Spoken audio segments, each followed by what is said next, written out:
Hello guys, welcome back to my YouTube channel. आशा है कि आप सभी काफ़ी अच्छे होंगे और अपने एग्ज़ाम की तैयारी आप सभी काफ़ी अच्छे से कर रहे होंगे। आज का ये वीडियो बहुत ही ज़्यादा इम्पॉर्टेंट है। अगर आप किसी भी प्रतियोगी एग्ज़ाम की तैयारी करते हैं तो इस वीडियो को आप देख सकते हैं। आज के इस वीडियो में हम महत्वपूर्ण करंट अफेयर्स को देखने वाले हैं जो किसी भी एग्ज़ाम के लिए बहुत ज़्यादा इंपॉर्टेंट है।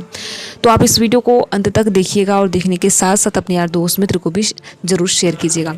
तो यहाँ पर देखिए हम पहला प्रश्न देखते हैं और देखिए बहुत ही बेहतरीन तरीके से हम एक एक प्रश्न को यहाँ पर समझेंगे भी। तो यहाँ पर भले ही आपको एक प्रश्न देखने को लग रहा है, लेकिन यहाँ पर आपको एक प्रश्न में कई प्रश्न यहाँ पर देखने को मिल जाएगा। ठीक है, तो पहला प्रश्न है, कारगिल विजय दिवस हर साल कब मनाया जाता है? तो यहाँ पर बात हो रही है कारगिल विजय दिवस को कि कब किस डेट को मनाया जाता है। तो यहाँ पर आपके सामने 4 ऑप्शन है। अगर आपको पता है तो आप कमेंट बॉक्स के माध्यम से भी बता सकते हैं। तो रिसेंटली आप सभी ने देखा होगा 26 जुलाई यानी कल कारगिल विजय दिवस के रूप में मनाया गया। तो प्रति वर्ष यानी हर साल 26 जुलाई को कारगिल विजय दिवस के रूप में मनाया जाता है। अब बात यह है कि ये क्यों मनाया जाता है।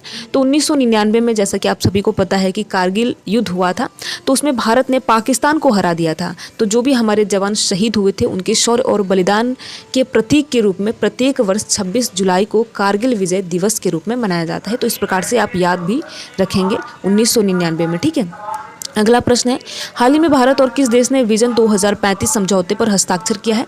यहाँ पर देखिए ये पूछा गया है कि भारत और किस देश ने विजन 2035 समझौते पर हस्ताक्षर किया है। तो ब्रिटेन ने किया है, यानी कि ब्रिटेन और भारत ने यूके विजन 2035 समझौते पर हस्ताक्षर किया है, जिससे क्या होगा कि व्यापार, रक्षा, शिक्षा और तकनीकी क्षेत्रों में सहयोग को बढ़ावा मिलेगा। अब ये भी प्रश्न पूछा जा सकता है कि ये किसके तहत हुआ है। तो ये देखिए फ्री ट्रेड एग्रीमेंट का हिस्सा है। इसी के तहत विजन 2035 पर भारत और ब्रिटेन ने इस पर हस्ताक्षर किया है। तो इस प्रकार से आप प्रश्नों को याद रखेंगे। ठीक है, इनके उत्तर को याद रखेंगे।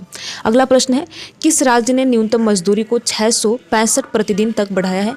यहाँ पर 4 ऑप्शन है, यानी एक राज्य का नाम बताना है। यहाँ पर आपको बताना है कि वह कौन सा राज्य है जो कि न्यूनतम मजदूरी को 665 प्रतिदिन तक बढ़ाया गया है। तो मेघालय के द्वारा, यानी इसका सही उत्तर है मेघालय। तो मेघालय सरकार ने न्यूनतम मजदूरी दरें बढ़ा दी है, जिसमें आप देखेंगे कि जो अशिक्षित श्रमिक हैं उनकी न्यूनतम मजदूरी 541 रुपये बढ़ाई गई है। जो कुशल श्रमिक हैं उनकी मजदूरी 624 रुपये बढ़ाई गई है। लेकिन जो अति कुशल श्रमिक है, जो कि प्रश्न में पूछा गया है, उनकी मजदूरी 665 रुपये बढ़ाई गई है।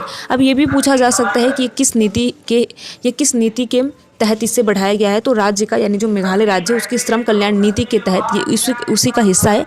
इसी के तहत इसे बढ़ाया गया है, 665 प्रतिदिन तक बढ़ाया गया। ठीक है, अब अगला प्रश्न है, हाल ही में भारत ने पेट्रोल पर कितने प्रतिशत एथेनॉल ब्लेंडिंग हासिल की है?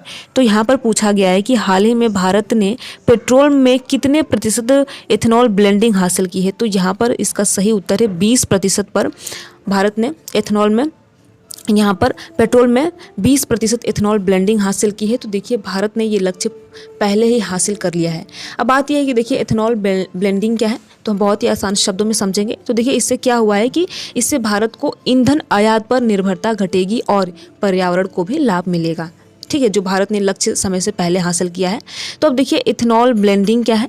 तो देखिए इथेनॉल, जैसा कि आप सभी को पता है कि एक जैविक ईंधन है जो कि गन्ना, मक्का और चावल जैसी फसलों से इथेनॉल को बनाया जाता है।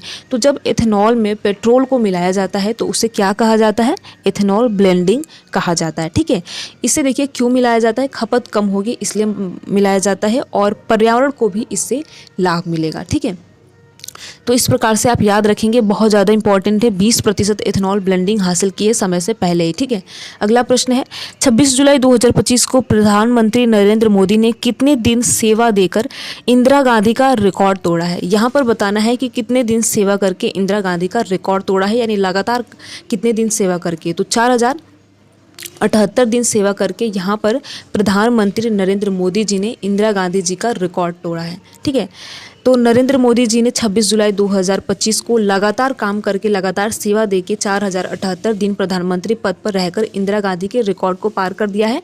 और इसी के साथ साथ अब भारत के दूसरे सबसे लंबे कार्यकाल वाले पीएम भी बन गए हैं। ठीक है, तो अब आपको कमेंट बॉक्स में बताना है कि पहले सबसे लंबे कार्यकाल वाले प्रधानमंत्री कौन थे, ये आपको कमेंट बॉक्स में बताना है।